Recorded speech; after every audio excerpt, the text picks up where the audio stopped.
बिस्मिल्लाहिर्रहमानिर्रहीम। अस्सलाम वालेकुम नाज़रीन, मैं हूं आपका मेज़बान कामरान एजाज़। इस शो में आपके लाइव फ़ोन कॉल्स लेता हूं। अगर आपका भी इमिग्रेशन का मसला है, आप भी फ़ोन करके इस प्रोग्राम में हिस्सा ले सकते हैं। प्रोग्राम का नंबर भी आपकी स्क्रीन के नीचे आ रहा है। उम्मीद है कि आपको ऐसी एडवाइस दी जाएगी जो आपके लिए फ़ायदेमंद साबित होगी। नाज़रीन, अपडेट आपके साथ शेयर करेंगे थोड़ी देर में। अभी मुझे बताया जा रहा है बेशुमार कॉलर्स वेट कर रहे हैं, तो इसलिए बगैर कोई टाइम ज़ाया किए देखते हैं हमारे पहले कॉलर कौन है। Hello hello, you live on है। हेलो हेलो अस्सलाम वालेकुम। वालेकुम सलाम। अच्छा भजन, मेरा सवाल ये था कि हमने ना 7 ईयर बेस पे हमारी पहली एक्सटेंशन ड्यू है 16 सितंबर को। ठीक ठीक है, है। तो उसके लिए हमने फी वेवर भेजा हुआ है ऑलरेडी। 7 वीक हो जाएंगे कमिंग मंडे। ठीक है, ठीक है। तो उसमें मैंने पूछना था कि अगर 16 सितंबर तक हमें ना जवाब आए फी वेवर के लिए, तो उसके बाद बंदा, क्योंकि हम यूनिवर्सल क्रेडिट ले रहे हैं ऑलरेडी, मैं और मेरी वाइफ दोनों हम पार्ट टाइम कर रहे हैं, लेकिन उनको हमने सारी डिटेल भेजी हुई है कि जो बैंक अकाउंट हम यूज कर रहे हैं, जो नहीं यूज कर रहे, जो साल पहले भी यूज किया था, सब कुछ डिटेल उनको जी भेजी जी, है। ठीक है। लेकिन अभी तक कोई आंसर नहीं आया। मैंने बोला कि 7 वीक हो जाएंगे इस मंडे को, तो उसमें कोई अपील के चांस होते हैं बाद में, अगर बंदा फी वेवर के लिए ना एक्सेप्ट हो, या जो लॉन्ग रेजिडेंसी के लिए बाद में बंदे को अगर बंदा अप्लाई करता है तो उसमें वो इलीगल तो नहीं हो सकता, यानी कि वो कहते हैं कि 10 डे में वो टाइम देते हैं, 10 डे आप दोबारा अप्लाई कर सकते हो, या एक्सटेंशन के लिए, या फी वेवर का नाम ही हो। मैंने मेन क्वेश्चन ये था कि उसमें कोई अपील के चांसेस होते हैं, और या वैसे क्या बंदे का स्टेटस होता है जब टाइम पीरियड खत्म हो जाए, तो हमको क्या ठीक है करना मैं चाहिए एक्सटेंशन का टाइम खत्म होने से पहले। ठीक है, मैं देता हूँ आपके सवाल का जवाब। बहुत शुक्रिया आपके कॉल का। आपने मुझे बताया है कि आपका वीज़ा एक्सपायर हो रहा है 16 सितंबर को, और आपने 7 हफ्ते पहले फ़ी वेवर की एप्लीकेशन सबमिट कर दी हुई है, जो अभी तक पेंडिंग है। अभी तक आपको जवाब नहीं आया, और आपका सवाल था कि अगर ये फ़ी वेवर की एप्लीकेशन रिफ्यूज़ होती है, इसमें आपको अपील का चांस मिलता है या नहीं मिलता।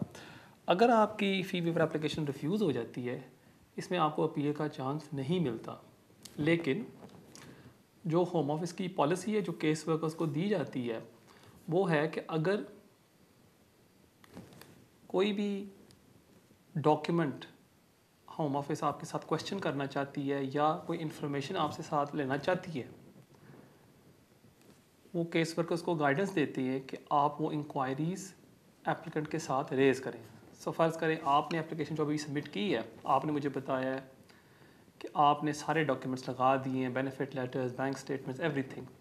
लेकिन अगर होम ऑफिस का जो केस वर्कर है, अगर उस पर कोई इशू है आपके डॉक्यूमेंट्स के साथ, जो गाइडेंस है होम ऑफिस की, वो ये कहती है होम ऑफिस को वो रेज़ करने चाहिए आपके साथ, और उसके बाद आपको फिर दोबारा वो 14 डेज़ दिए जाते हैं, और फिर होम ऑफिस आपके एप्लीकेशन के ऊपर डिसीजन करती है, आपके फ़ी वेवर के एप्लीकेशन के ऊपर।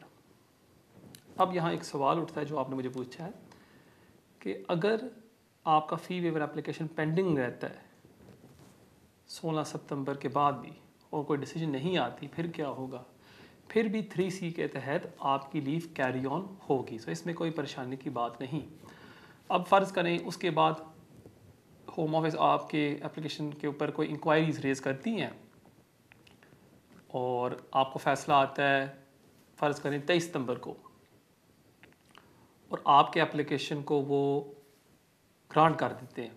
फिर आपके पास होंगे 10 डेज़, जिसमें आपने 10 वर्किंग डेज़ जिसमें आपने एप्लीकेशन सबमिट करना होगा। अगर आप कर देते हैं, आपकी लीव कैरी ऑन होगी, और आपको कोई लॉन्ग रेजिडेंस में कोई इशू नहीं होगा जब आप अप्लाई करेंगे ILR अंडर लॉन्ग रेजिडेंस। और अगर आपके एप्लीकेशन को वो रिफ्यूज़ कर देते हैं जब आपका फ़ैसला आता है, फिर भी आपके लीव में ब्रेक नहीं होगी, क्योंकि आपके पास होंगे 10 वर्किंग डेज़ जिसमें आपने एप्लीकेशन, एक वैलिड एप्लीकेशन, फ़ी पेड पैसे दे के आपने सबमिट करनी होगी। गलती होती है जहाँ व्यूअर्स, एप्लीकेंट्स, क्लाइंट्स वो सोचते हैं कि मेरा फ़ी वेवर एप्लीकेशन रिफ्यूज़ हो गया है, मैं 14 डेज़ में दोबारा अप्लाई कर लूँ, और ये गलत होता है, क्योंकि आपके पास 10 डेज़ होते हैं जिसमें अगर आपका एप्लीकेशन रिफ्यूज़ हो गया है, आपने एक वैलिड एप्लीकेशन सबमिट करनी होती है। सो इसलिए ये बहुत इंपॉर्टेंट होता है कि जो 10 डेज़ का जो टाइम पीरियड होता है, उसके दौरान आप एप्लीकेशन सबमिट कर दें। उम्मीद है आपको आपके सवाल का जवाब मिल गया होगा। बहुत शुक्रिया आपके कॉल का। नाज़रीन, मुझे बताया जा रहा है कि ब्रेक का वक्त हो जाता है। जाने से पहले मैं आपको अपना ईमेल एड्रेस जाऊँ जो अभी आपके स्क्रीन के ऊपर आ रहा होगा keijaz@me.com। इसके ज़रिए आप मुझे कांटेक्ट कर सकते हैं और अगर आप मुझे मिलना चाहते हैं आप मुझे मिल भी सकते हैं। और हमेशा की तरह मैं आप सबसे रिक्वेस्ट करता हूँ कि अगर आप जाएँ मेरे यूट्यूब चैनल के ऊपर और वहाँ सब्सक्राइब करें। आज शाम को ये वीडियो हम वहाँ अपलोड करेंगे और अगर आप कोई भी सवाल मुझे पूछना चाहते हैं आप कमेंट्स में मुझे लिख सकते हैं और मैं अपनी तरफ से पूरी कोशिश करूँगा आपके सवालों के जवाब दूँ। नाज़रीन, मिलते हैं वक्फे के बाद, कहीं नहीं जाना। नाज़रीन, welcome back to immigration with Kamran. आजकल आपने देखा होगा न्यूज़ में जो सूरत हाल हो रही है अफ़गानिस्तान में, जहाँ अब दोबारा तालिबान आ गई है और लोगों की जानों को ख़तरा हो गया है। स्पेशली जो लोग ब्रिटिश फोर्सेस और अमेरिकन फोर्सेस की मदद कर रहे थे उनकी जानों पर अब ख़तरा हो गया। और आपने ये देखा होगा कि बेशुमार लोग हैं जो अमेरिका और यूके की जो मदद कर रहे थे वो एयरपोर्ट पर जा रहे हैं और वहाँ उनको फ़्लाइट्स पर लेके जा रहा है मुख्तलिफ़ ममालिक में, जैसे कि America, the UK, Norway, Spain, Italy, ये कंट्रीज़ इनको ले रही हैं एज असाइलम सीकर्स। इस पर काफ़ी ज़्यादा इंक्वायरीज़ आई थी इस वीक मेरे पास और मैंने सोचा कि इस पर भी थोड़ी सी मैं रोशनी डाल दूँ। अब जो स्कीम्स अभी चल रही हैं वो हैं 2 स्कीम्स, लेकिन इससे पहले द यूके ने एक स्कीम अनाउंस की थी जिसका नाम था एक्स ग्रेशिया। और ये जो स्कीम थी ये थी जो अनाउंस की गई थी दिसंबर 2012 में। और यूके का कहना था कि जो लोग यूके गवर्नमेंट के लिए अफ़गानिस्तान में काम कर रहे थे, जो अफ़गानी नेशनल यूके गवर्नमेंट के लिए काम कर रहे थे दिसंबर 2012 में, वो इस स्कीम का फ़ायदा उठा सकते हैं। लेकिन प्रॉब्लम ये हुई कि जब ये स्कीम का ऐलान किया गया, जो रूल्स थे स्कीम के वो थे कि आपको साबित करना था कि आप 19 दिसंबर 2012 पर जब ये स्कीम अनाउंस हुई थी आप गवर्नमेंट के लिए काम कर रहे थे।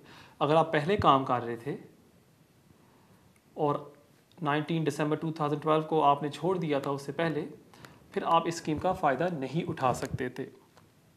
फिर हुआ कि 2018 में इस स्कीम को यूके गवर्नमेंट ने बदला और उन्होंने ये कहा कि अगर आप साबित करते हैं कि आप कोई भी टाइम पीरियड में यूके गवर्नमेंट के लिए काम कर रहे थे as an interpreter, as a consultant, as an Afghani consultant, आपने 1 साल कम से कम अफ़गानिस्तान में काम किया यूके गवर्नमेंट के लिए, फिर आप हमें दरख्वास्त कर सकते हैं कि जी मुझे रीसेटल किया जाए टू द यूके क्योंकि मेरी जान ख़तरे में है। सो ये थी जो एक्स ग्रेशिया स्कीम जो 2012 में अनाउंस की गई थी। अभी भी ये स्कीम चल रही है अगले साल तक, उसके बाद इस स्कीम को बंद किया जाएगा। अब जो एक नई स्कीम इस साल यूके गवर्नमेंट ने अनाउंस की थी अफ़गानी नेशनल्स के लिए, वो है ARAP, अफ़गानी नेशनल्स के लिए। और यहाँ आपने जाना था एम्बेसी पर, वहाँ जाके आप अपने डॉक्यूमेंट्स देते थे और होम ऑफिस आपको रीसेटल कर देती थी टू द यूके। अब होम ऑफिस की जो रिक्वायरमेंट थी वो थी कि अगर आप एक इंटरप्रेटर थे, जर्नलिस्ट थे, कंसल्टेंट थे यूके गवर्नमेंट के लिए, फिर आप रिक्वेस्ट कर सकते थे। अब जो प्रॉब्लम आती है, अभी जो हम देख रहे हैं, जो लोग बाहर काबुल एयरपोर्ट के बाहर बैठे हुए हैं कि आज यूके गवर्नमेंट ने कहा है कि आखिरी दिन है और उसके बाद हम लोगों को रीसेटल नहीं करेंगे टू द यूके। अब आपने देखा होगा न्यूज़ में प्रीति पटेल ने भी ये ऐलान किया था कि हमने एक और तीसरी स्कीम भी ऐलान की है जिसका नाम है द रीसेटलमेंट स्कीम। और इसके मुताबिक 20,000 लोगों को अफ़गानिस्तान से ह्यूमैनिटेरियन प्रोटेक्शन और असाइलम दिया जाएगा और 5,000 इस साल लोगों को असाइलम दिया जाएगा। सो 5,000 फॉर दिस ईयर और ओवर द कोर्स ऑफ अगले 5 सालों में 20,000 लोगों को अफ़गानिस्तान से एंट्री दी जाएगी। अब जो इशू आता है कि अभी आप अप्लाई नहीं कर सकते क्योंकि आज आखिरी दिन है। अब इसके बाद क्या होगा? अब मुझे ये काफ़ी ज़्यादा इंक्वायरीज़ आ रही हैं। जहाँ तक मेरी इन्फॉर्मेशन है कि जो अफ़गानी नेशनल्स अभी काबुल में जो भी शहर में फंसे हुए हैं वो और ममालिक में जा सकते हैं, जैसे कि पाकिस्तान। वहाँ भी अब रेफ्यूजी कैंप्स शुरू हो जाएंगी और जब वो वहाँ पाकिस्तान में एंटर हो जाएंगे वहाँ पे जो यूके के जो नुमाइंदे हैं वो एक स्कीम शुरू करेंगे जहाँ उनका असाइलम एप्लीकेशन प्रोसेस किया जाएगा अगर वो रिक्वायरमेंट्स को फुलफ़िल करते हैं कि उन्होंने यूके गवर्नमेंट की हेल्प की थी और उन्होंने यूके गवर्नमेंट के लिए काम किया था, फिर उनको ह्यूमैनिटेरियन प्रोटेक्शन या असाइलम दिया जाएगा जहाँ वो यूके एंटर कर सकेंगे। अब एक और सवाल उठता है जो लोगों ने पूछा है कि जो अफ़गानी नेशनल जो बैन भाई यहाँ अभी यूके में मौजूद हैं और उनके असाइलम एप्लीकेशंस रिफ्यूज़ हो गए थे, उनका क्या होगा? इसका सवाल मैं दूंगा एक कॉल के बाद। चलते हैं हमारे अगले कॉल की तरफ। हेलो। हेलो, अस्सलाम वालेकुम जी कामरान भाई। वालेकुम सलाम। जी कामरान भाई, ये पूछना था आपसे कि जो ये फी वेवर का मैंने एप्लीकेशन डाली है तो वो मेरा वीज़ा ख़त्म होने के पहले आ गई है। अभी 1 महीना 10 दिन रहते हैं, तो मैं अप्लाई कर सकता हूँ या 28 दिन पहले अप्लाई करूँ? उन्होंने रिफ्यूज़ कर दी थी आपकी एप्लीकेशन? नहीं नहीं, आ गई है, एक्सेप्ट की है फी वेवर की, लेकिन मेरे पास टाइम रहता है वीज़ा ख़त्म होने में। 1 महीना 20 दिन रहते हैं अभी। आप ये एप्लीकेशन खुद कर रहे हैं? नहीं, सॉलिसिटर से ट्राई करो। सोलिसिटर ने आपको क्या मशवरा दिया है इसका? नहीं, मैं पूछा नहीं, मैं आप आज ही आया मुझे वो ईमेल। ठीक है, मैं देता हूँ आपके सवाल का जवाब। बहुत शुक्रिया आपकी कॉल का। जब आप 10 ईयर रूट पर होते हैं, 5 ईयर रूट के ऊपर आप एनी टाइम अप्लाई कर सकते हैं। अगर आपको फ़र्ज़ करें आज वीज़ा मिला है और आपके अभी 23 महीने रहते हैं और आप चाहते हैं कि आप दोबारा अप्लाई करें वीज़े के लिए, अगर आपके पास बहुत ज़्यादा पैसे हैं आप अप्लाई कर सकते हैं। लेकिन होम ऑफिस की जो पॉलिसी होती है, जो बाकी महीने आपके वीज़े में रहते हैं उसको वो ऐड नहीं करते आपके नए वीज़े के ऊपर, खाली 1 माह एक्स्ट्रा ऐड किया जाता है आपके नए वीज़े के ऊपर। सो फॉर एग्ज़ाम्पल, अगर मेरे पास अभी 20 महीने रहते हैं मेरे वीज़े को एक्सपायर होने में और कोई वजह से मैं दोबारा अप्लाई करता हूँ जल्दी, जब मेरा नया वीज़ा इशू किया जाएगा मुझे 26 माह का वीज़ा दिया जाएगा। सो जहाँ तक आपका सवाल है कि अगर आप अभी अप्लाई कर सकते हैं, बिल्कुल आप कर सकते हैं, लेकिन मैं आपसे प्लीज़ एडवाइस करता हूँ कि एक सिस्टर से मिलें। मुझे नहीं लगता कि आप एक सिस्टर इस्तेमाल कर रहे हैं, शायद हो सकता है आप खुद कर रहे हैं ये, लेकिन प्लीज़ एक सिस्टर से मिल लें जो आपको सही तरह गाइड कर सके कब आपको अप्लाई करना चाहिए। क्योंकि जहाँ तक आपका सवाल है कि आप अभी अप्लाई कर सकते हैं, आप कर सकते हैं, बट प्लीज़ आपने ये भी मेक श्योर करना है कि जब आप ILR के लिए अप्लाई करें आपके लीव में कोई गैप ना हो। बहुत शुक्रिया आपके सवाल का और देखते हैं हमारे अगले कॉलर कौन है। हेलो। हेलो, अस्सलाम वालेकुम। वालेकुम सलाम। कामरान भाई, क्या हाल है? ठीक है जी, शुक्र अल्लाह का। अच्छा, मेरा क्वेश्चन ये है, मैं आया था 2009 में स्टूडेंट वीज़े पे। हाय। तो उसके बाद स्टूडेंट वीज़े के बाद मैंने बिजनेस वीज़ा अप्लाई किया था, बिजनेस वीज़ा रिजेक्ट हो गया। तो वो बाद में कोर्ट में जाके मैंने अपील जो है वो विन हो गई थी। लेकिन उसके बाद जो है मैंने कोई वीज़ा अप्लाई नहीं किया। मतलब 2015 में उसकी मतलब वो अपील उन्होंने अलाउ कर दी थी कि, लेकिन उसके बाद मैंने वीज़ा कोई जो है अप्लाई नहीं किया। अब 2019 में, अब 2020 अभी मेरी शादी हुई है और मैंने प्राइवेट लाइफ के बेस पे जो है वीज़ा अप्लाई किया। तो अब मेरी वाइफ जो है वो उसमें जो इनसरमाउंटेबल जो कहते हैं कि ग्राउंड है कि जिसकी बेस पे आप नहीं जा सकते, उसमें ये दिया कि वाइफ मेरी जो है वो NHS में साइंटिस्ट है। एक तो वो ट्रैवल नहीं कर सकती, दूसरा ये पैंडेमिक है। तो ये सारे that's not insurmountable obstacle। Consider करेंगे और शादी भी मैंने रजिस्टर करवा ली है। नहीं, लेकिन वो insurmountable obstacles नहीं होते अगर आप NHS में वो काम कर रही है। वो क्या करती है NHS में? लिखा है कि मेरे 12 साल हो गए यहाँ, तो मैं वो जॉब क्या करती हैं आपकी वाइफ? हेलो, आपकी वाइफ जॉब क्या करती हैं?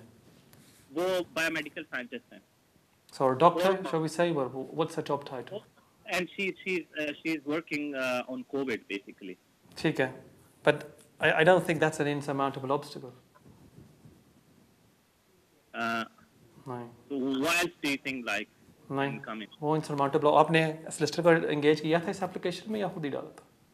नहीं, solicitor है। और उसने कहा कि ये insurmountable obstacle बनता है क्योंकि वो उसने ये डाला है उसमें, और उसने डाला है कि क्योंकि वो कोविड पे काम कर रही हैं। दूसरा आजकल जो ट्रैवल रिस्ट्रिक्शन जो है, पैंडेमिक है। आपके पास एक्सेप्शनल एश्योरेंस तो नहीं है।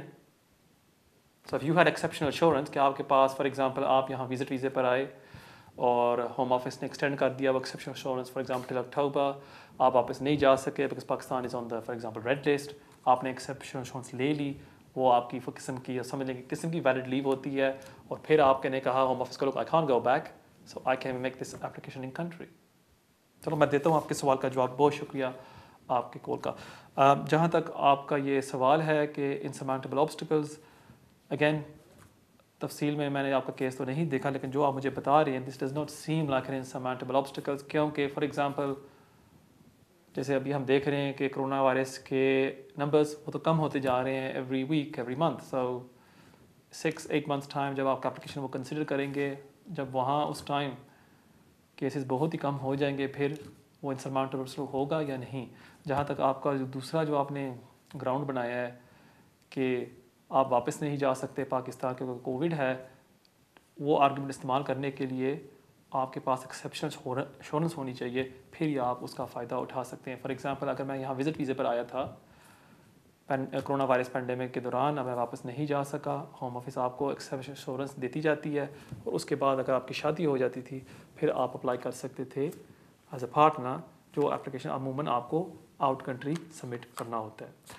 अगेन मैं आपसे ये रिक्वेस्ट करूँगा कि आप अपने सोलिसिटर से मिल लें, एक दफ़ा प्रॉपर एडवाइस ले लें कि आपको पता हो कि नेक्स्ट स्टेप आपने क्या करना है। बहुत शुक्रिया आपके कॉल का, और देखते हैं हमारे अगले कॉल कौन है। Hello hello hello, you live on है। हेलो, अस्सलाम वालेकुम। वालेकुम सलाम। मैं ना विजिट वीजा पे आई थी बेटी के। पहले मैं 5 साल आती जाती रही हूँ जी इंडिया जी से। फिर उसके बाद मैंने केस डाल के मेरा 9 साल खत्म हो गए। जी जी तो 2 बार उन्होंने रिफ्यूज किया। फिर मैं नई एप्लीकेशन डालते गई तो जी अभी जी तक कुछ नहीं हुआ। जी जी फिर मैंने एप्लीकेशन डाली थी, मेरा फिंगरप्रिंट सब हो गए। फिर उसके बाद रिफ्यूज हुआ। फिर उसके बाद वो फिर मेरे वकील ने फिर उसको फिर बोली कि भाई उनको अपील का राइट मिला। जी तो जी। अभी मेरी हेयरिंग है ऑनलाइन। तो हेयरिंग मेरी 28 सितंबर में है। ज़बरदस्त, ठीक है। 28 सितंबर में और आपका सवाल? हेयरिंग है। तो अभी मतलब वो देंगे, क्या करेंगे? अब देखें सिस्टर कि वो तो मैं नहीं कह सकता कि अगर आपको वीज़ा देंगे या नहीं देंगे, लेकिन जो मेन चीज़ आपने मेक श्योर करनी है कि आपके मेरे ख्याल में 2 या 3 पहले अपील्स हो चुके हैं। जो वो ऑब्जेक्शंस थी जो जज ने लगाई थी, स्टार्टिंग पॉइंट वो होगा। जब आपका अपील शुरू होगा, जो पहला सवाल जज अपने आप से पूछेगा कि जो ऑब्जेक्शंस पिछले जज ने लगाई थी वो अब दूर हुई हैं या नहीं।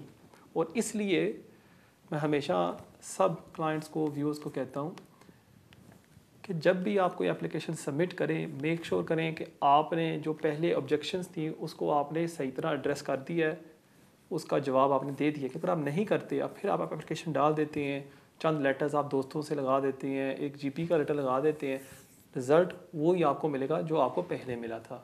इसलिए मैं आपको यही एडवाइस करूँगा कि आप अपने सोलिसिटर के पास जाके बैठ के पिछले रिफ्यूज़ल्स को निकाल के तय करें कि पिछली दफ़ा हमारा केस कहाँ कमज़ोर था, अब इसको हम सही तरह कैसे पेश कर सकते हैं, डॉक्यूमेंट्री एविडेंस साथ लगाएं, और वो केस फिर आप पेश करें जज के सामने। और इंशाल्लाह अगर वो सही तरह पेश किया जाता है, मुझे उम्मीद है कि वो आपको वीज़ा ग्रांट कर देंगे। बहुत शुक्रिया आपके कॉल का, और देखते हैं हमारे अगले कॉलर कौन है। हेलो हेलो, हाँ जी वकील साहब, मैंने 2 क्वेश्चन करने हैं प्लीज। जी जी पूछें।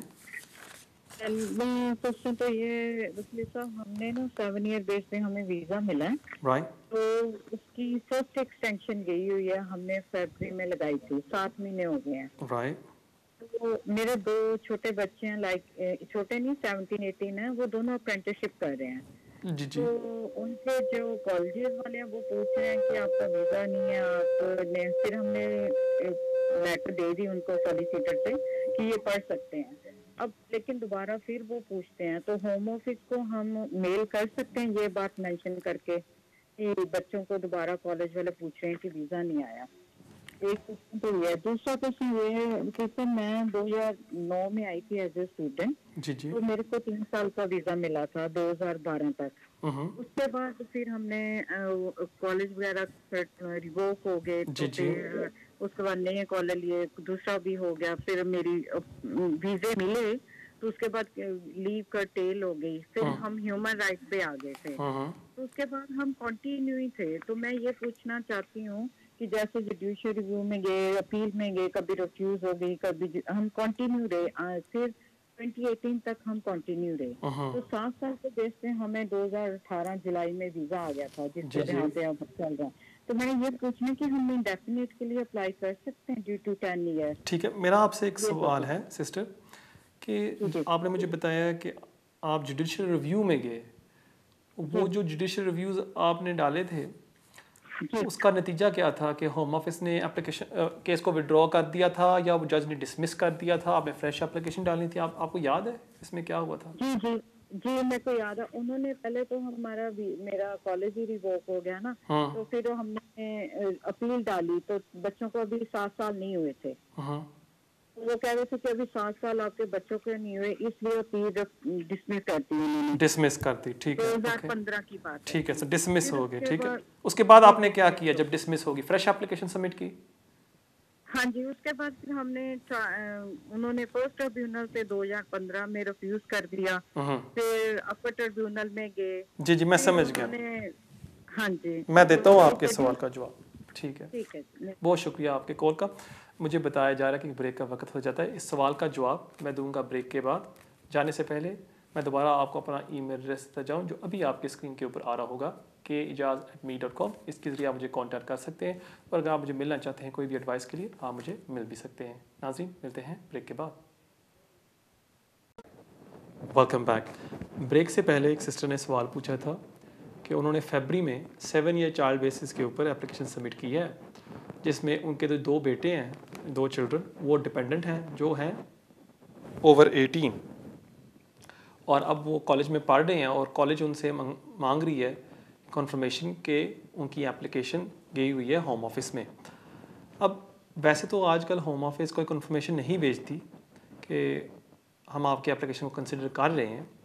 जो एप्लीकेशन है वो आप कॉलेज को दे सकते हैं। अगर आपने दे दिया हुआ है, फिर आपके पास यही ऑप्शन होगा कि आप अपने सॉलिसिटर के थ्रू होम ऑफिस को एक लेटर लिखें कि प्लीज़ हमें कोई ईमेल या कोई लेटर भेज दें कि आप हमारी एप्लीकेशन को कंसिडर कर रहे हैं, और फिर वो आपको वो लिख देंगे और वो आप जाके कॉलेज को दे सकती हैं।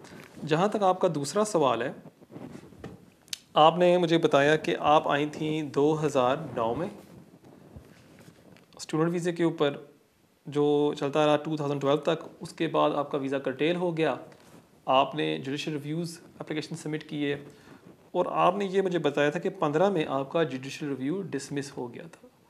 अगर ये बात दुरुस्त है जो आप मुझे कह रही हैं, फिर आपके लीव में ब्रेक हो गया है, क्योंकि याद रखें जब आप कोई जुडिशल रिव्यू एप्लीकेशन सबमिट करते हैं, उससे आपकी जो 3C लीव होती है वो कैरी ऑन नहीं होती।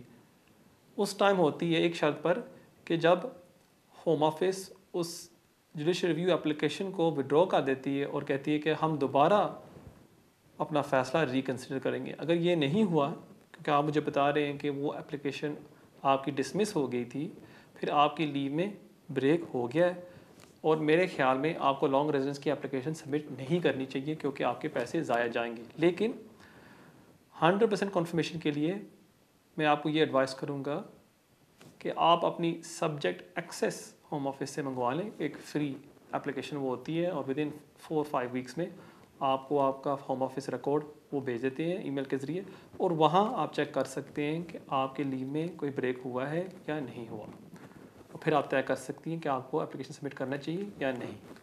बहुत शुक्रिया आपके सवाल का, और देखते हैं हमारे अगले कॉल कौन है। हेलो, गुड इवनिंग जी। Good evening. मैंने एक मेरा फ्रेंड है स्पेन में, तो स्पेन सिटीजन है, तो वो यूके में आ सकते हैं? ठीक है, और कोई सवाल आपका? दूसरा सवाल है, एक मेरा वो नेफ्यू है, वो स्टूडेंट वीजे पे आया, तो उसने कॉलेज तो गया नहीं, अभी फीस उस पहले भरी नहीं गई, तो अभी होम ऑफ से तो कोई आया नहीं, तो वो दोबारा कॉलेज आ सकता है? ठीक है, अब वो एंटर कब हुआ था? वो एंटर हुआ था जनवरी 20 में। 20 में, सो तकरीबन 21, 1.5 साल हो गया। ठीक है, मैं देता हूँ आपके सवाल का जवाब। बहुत शुक्रिया आपके कॉल का। जहाँ तक आपका पहला सवाल है कि आपका जो फ्रेंड है वो स्पेनिश नेशनल है, वो यूके एंटर होना चाहता है, वो यहाँ रह सकता है या नहीं? अगर उसने 31 दिसंबर 2020 से पहले वो अगर यूके एंटर नहीं हुआ था, अब वो यहाँ यूके में परमानेंटली नहीं रह सकता। बेशक वो विज़िट वीज़े के लिए तो आ सकता है, और यहाँ रह सकता है, लेकिन परमानेंटली अगर वो यहाँ काम करना चाहता है, अपनी ज़िंदगी यहाँ बसाना चाहता है, वो यहाँ नहीं कर सकता। उसको वर्क परमिट के ऊपर आना होगा, स्किल्ड वर्कर वीज़ा, और फिर ही वो जाके यहाँ काम कर सकता है और 5 साल बाद वो अप्लाई कर सकता है इंडेफिनिट लीव टू रिमेन के लिए। जहाँ तक आपका दूसरा सवाल है कि आपका जो नेफ्यू है वो यहाँ आया था स्टूडेंट वीज़ा के ऊपर, वो यूनिवर्सिटी या कॉलेज नहीं गया और अब वो अप्लाई करना चाहता है फॉर अनदर कॉलेज या यूनिवर्सिटी। अब आपने यहाँ चेक करना है कि उसके लीव को उन्होंने कैंसिल किया या नहीं किया। मेरे ख्याल में उन्होंने कैंसिल कर दिया होगा, क्योंकि अब 1.5 साल हो गया और वो एक दफ़ा भी नहीं गया पढ़ने के लिए। बेस्ट चीज़ ये होगी अगर वो अपनी यूनिवर्सिटी से रब्ता कर लेता है, उनसे पता लगा लेता है कि उसका स्टूडेंट स्टेटस है क्या। अगर उन्होंने उसको अभी भी इनरोल किया हुआ है, फिर तो बेस्ट चीज़ यही होगी कि वो फ़ीस भर दे और अपनी पढ़ाई को वो दोबारा जारी कर दे। अगर उन्होंने कर्टेल कर दिया हुआ है, फिर तो वो यहाँ इन कंट्री अब नहीं अप्लाई कर सकता, क्योंकि उसके पास कोई लीव नहीं है जिस बेस के ऊपर वो इन कंट्री एप्लीकेशन सबमिट कर सके। तो बेस्ट चीज़ ये होगी कि फर्स्ट स्टेप कि वो अपनी यूनिवर्सिटी या कॉलेज से रब्ता करे, उनसे पूछे कि उसका स्टेटस है क्या, तो उसके बाद ही अपना अगला कदम उठाए। बहुत शुक्रिया आपके सवाल का। देखते हैं हमारे अगले कॉलर कौन है। हेलो अस्सलाम वालेकुम फरमान साहब। वालेकुम सलाम। फरमान साहब, मेरी एक छोटी सी प्रॉब्लम है, लेकिन मेरी बहुत बड़ी बन गई। प्रॉब्लम ये है कि मेरे पास पाकिस्तानी पासपोर्ट है नहीं। I am entering to this country around 22 years before. ठीक है। अब प्रॉब्लम ये है कि मेरे पास अब इन्होंने जो मुझे बीआरपी दिया है विच इज 10 ईयर रूट पर, and I am in the second term right now. ठीक है। अब मुझे ट्रैवल डॉक्यूमेंट्स चाहिए अगर मैं अपनी एम्बेसी जाता हूँ, बल्कि मैं गया पिछले 4 साल से उनके साथ लगा हुआ हूँ, तो उन्होंने तो इनकार कर दिया कि जी हम आपको नहीं दे सकते क्योंकि पाकिस्तान से कंफर्मेशन नहीं आ रही। होम कौन कहता है ये? कौन कहता है ये? Home office? ये पाकिस्तान की एम्बेसी से जवाब आ रहा है मुझे कि हमने कंफर्मेशन के लिए आपका भेजा, आइडेंटिफिकेशन के लिए कि आप पाकिस्तानी हैं या नहीं, वहाँ पे कोई जानता है नहीं जानता। ठीक है। तो 2-3 दफा उन्होंने भेजा और हर दफा उनके पास नेगेटिव आंसर आया। राइट। अब प्रॉब्लम ये है कि वो ये कह रहे हैं कि हम आपको ये इशू नहीं कर सकते, प्लस वो ये कह रहे हैं कि हम आपको लेटर भी नहीं दे सकते लिखकर। तो जब वो एम्बेसी कुछ भी नहीं देने को तैयार मुझे, और फिर ये भी वही, क्योंकि मेरे पास कॉपी थी पाकिस्तानी पासपोर्ट की, तो वो ये कह रहे हैं कि आप पाकिस्तानी तो हैं लेकिन हम आपको पाकिस्तानी मान नहीं सकते। बड़ी अजीब सी कंफ्यूजन है वहाँ पे, कुछ समझ में नहीं आ रहा क्या किया जाए। तो वो मुझे देने को तैयार नहीं है। अब मुझे ट्रैवल डॉक्यूमेंट चाहिए, अब मैं उसके लिए क्या करूं? क्योंकि होम ऑफिस मेरे ख्याल से अगर मैं वहां जाता हूं तो वो ये कहेंगे कि जी पहले आप अपनी एम्बेसी से कोई प्रूफ लेकर आइए कि you are not a Pakistani. तो इस सिचुएशन में मुझे क्या करना चाहिए? अब जो पासपोर्ट कॉपी है आपके पास, ठीक है, जो पाकिस्तानी पासपोर्ट है जो आपका पुराना, जी जी, और जो डिटेल्स आप अभी दे रहे हैं पाकिस्तान को, नादरा को, वो सेम ही है या डेट ऑफ बर्थ या इसमें कोई डिफरेंस है, कोई प्रॉब्लम है इसमें? नहीं, एवरीथिंग इज सेम। बस प्रॉब्लम ये है कि ये नादरा वगैरह का सिस्टम जो है ना, ये आफ्टर 2000 शुरू हुआ। That's right. और बदकिस्मती हमारे यहाँ, जैसे यहाँ यूके में भी ये हुआ था और वो हमारे यहाँ भी यही हुआ कि जो फाइल्स हैंडमेड थी उस वक्त की, उसको सिस्टम पे नहीं डाला गया। जी जी। अब वो यहाँ तो चले फिर भी वो निकल आती है, वहां पर वो जाया कर दी जाती है। तो मेरा सिस्टम में कुछ उनको मिल नहीं रहा, क्योंकि नादरा का जो सिस्टम शुरू हुआ वहां से जो डिजिटल इन्होंने सिस्टम बनाया उससे मेरा कोई वजूद नहीं है। ठीक है। और पिछला निकालने को वो तैयार है नहीं कि जी हमारे पास पिछला कोई रिकॉर्ड नहीं है। ठीक है। वो ये एक अजीब सी प्रॉब्लम आ गई है। तो मेरी कुछ क्या करूं? मैं एम्बेसी को फोर्स करूं कि वो मुझे किसी भी तरह लेटर इशू करे? मैंने पोर्टल पे कंप्लेन भी की और उसके बाद फटाफट मुझे एम्बेसडर और जो उनके डिप्टी हैं उनके कॉल्स भी आ गई, सब कुछ हो गया, लेकिन पास मेरा प्रॉब्लम स्टिल इज उसका हल नहीं, वो मुझे एक्सेप्ट करने को तैयार नहीं है। ठीक है, मैं देता हूँ आपके सवाल का जवाब। कह रहे हैं कि आप पाकिस्तानी है, but we can not give you the passport, that's the problem here. ठीक है, मैं देता हूँ आपके सवाल का जवाब। बहुत शुक्रिया आपके कॉल का। अगर पाकिस्तान एम्बेसी आपको मानते हैं कि आप एक पाकिस्तानी नेशनल हैं, फिर उनका काम बनता है कि आपको वो एक पासपोर्ट दें, क्योंकि there is no other issue is there, they except your a Pakistani national. So इसका मतलब कि आपको पाकिस्तानी पासपोर्ट मिलना चाहिए। अब यहाँ 1-2 एजेंट्स भी हैं लंदन में जो स्पेशलाइज़ करते हैं पाकिस्तानी पासपोर्ट्स में और पाकिस्तानी आइडेंटिटी कार्ड्स में। उनसे आप रब्ता कर सकते हैं। ईस्ट लंदन में एक है एजेंसी ऐसी जो इसमें मदद करती है। मेरे ख़्याल में आप उनसे ज़रा रब्ता करें और वो आपका हल ज़रूर निकाल सकते हैं। बेशक आप मुझे भी ईमेल कर सकते हैं और मैं आपको इनका पता दे सकता हूँ, और इंशाल्लाह मुझे उम्मीद है कि वो आपका हल निकाल लेंगे।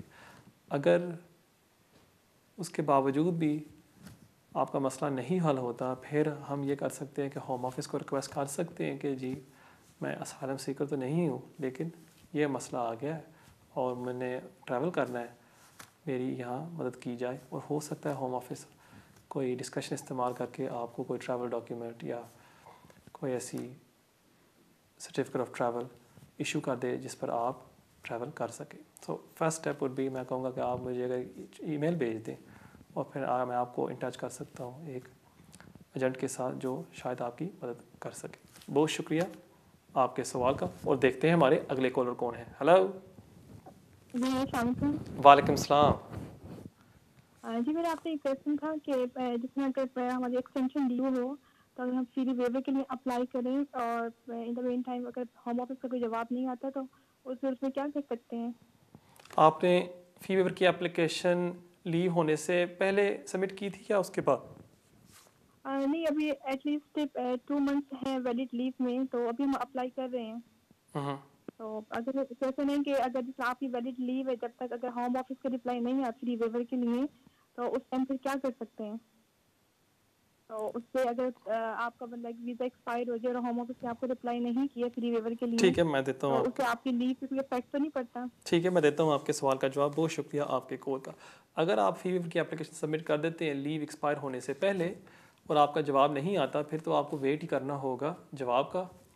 और दूसरा, आपकी 3C लीव कैरी ऑन होगी। लेकिन प्लीज़, आज इस शो में मैंने देखा है कि 3-4 कॉलर्स ने फ़ोन किया है और मेरे ख्याल में उन्होंने खुद ही ये फी वेवर की एप्लीकेशन सबमिट कर दी है।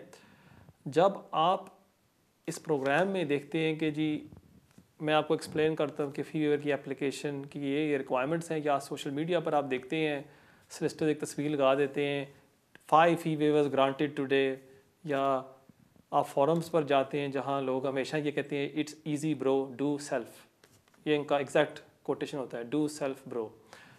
वो इतना आसान नहीं होता, और मैंने अक्सर देखा है जिन लोगों ने खुद अप्लाई किया फी वेवर के लिए, डॉक्यूमेंट सही नहीं लगाए, चीज़ों को सही तरह एक्सप्लेन नहीं किया, क्योंकि उनकी जो कमांड है इंग्लिश की वो सही तरह नहीं लिख सकते, वो चीज़ों को सही नहीं एक्सप्लेन कर सकते, और होम ऑफिस फिर उनकी क्रेडिबिलिटी पर इशू लगा देता है और उनकी फी वेवर एप्लीकेशन रिफ्यूज़ हो जाती है। इसलिए मैं आपसे रिक्वेस्ट करूँगा कि अगर आप कोशिश कर रहे हैं फ़ी वेवर की एप्लीकेशन सबमिट करने के लिए, 2600 पाउंड आप चाहते हैं कि माफ़ हो जाए, आप एक सॉलिसिटर के पास जाके अगर आपका 300-400 या 500 पाउंड लग भी जाता है, वो आपकी बेहतरी के लिए, कि ज़्यादातर जो सॉलिसिटर आपका फ़ी वेवर एप्लीकेशन करते हैं वो उस फीस में आपका मेन एप्लीकेशन भी इंक्लूड कर देते हैं। इसलिए प्लीज़ मैं आप सबसे रिक्वेस्ट करता हूँ कि ये रिस्क ना लें कि आप कोशिश कर रहे हैं ख़ुद एप्लीकेशन सबमिट करने की। अगर आपके पास वो एक्सपर्टीज़ या स्किल है और आपके अंदर वो कॉन्फिडेंस है, फिर तो आप कर सकते हैं। लेकिन अगर आपके पास वो स्किल या कॉन्फिडेंस होता, मेरे ख्याल में कॉलर्स को भी ज़रूरत ना होती कि शो पर कॉल करने की, क्योंकि उनको पता होता कि जी ये रिक्वायरमेंट्स हैं, हम आराम के साथ कर सकते हैं।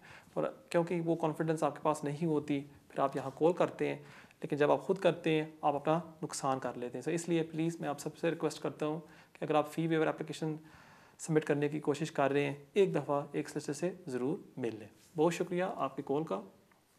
नाज़रीन, ये था हमारा आखिरी सवाल आज के लिए। जाने से पहले स्टार्ट ऑफ द शो में मैं अर्ज़ कर रहा था कि जो अफ़गानी नेशनल्स यहाँ रह रहे हैं उनका अब क्या हो सकता है। अभी तक जो होम ऑफिस की जो पॉलिसी है, उन्होंने अब जो सारी जो असाइलम पॉलिसीज़ थी उनको विड्रॉ कर दिया। जो कंट्री इन्फॉर्मेशन जो वो इस्तेमाल करते थे कि जी हम समझते हैं कि तालिबान आपको ख़तरा नहीं पहुँचा सकती क्योंकि वहाँ पुलिस है, वहाँ फ़ौज है, आपके पास प्रोटेक्शन है, वो सब उन्होंने विड्रॉ कर दी है और वो सब एप्लीकेशन को अब होल्ड पर रख रहे हैं।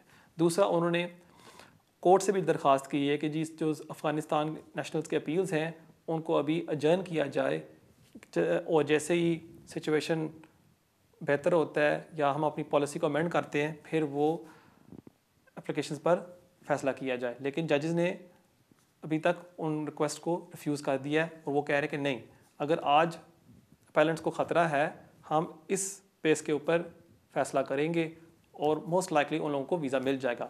अगर आपका असाइलम एप्लीकेशन पहले रिफ्यूज़ हो गया था, मेरी एडवाइस आप सबसे होगी, अगर आप एक अफ़गानी नेशनल हैं, प्लीज़ आप अपने सॉलिसिटर के पास जाएं, फर्दर सबमिशन ज़रूर करें, क्योंकि ये बहुत एक अच्छा टाइम है जिसमें आपको फ़ायदा मिल सकता है। नाज़रीन, उम्मीद है कि आपको आज का प्रोग्राम पसंद आया होगा। जाने से पहले मैं आपको अपना ईमेल एड्रेस जो अभी आपके स्क्रीन के ऊपर आ रहा होगा kejaz@me.com, इसके ज़रिए आप मुझे कांटेक्ट कर सकते हैं और अगर मुझे मिलना चाहते हैं आप मुझे मिल भी सकते हैं। इंशाअल्लाह ताला हमारी मुलाकात होगी अगले हफ्ते इसी टाइम 6 से लेकर 7 बजे सिर्फ़ और सिर्फ वीनस टीवी पर। तब तक के लिए अस्सलाम वालेकुम।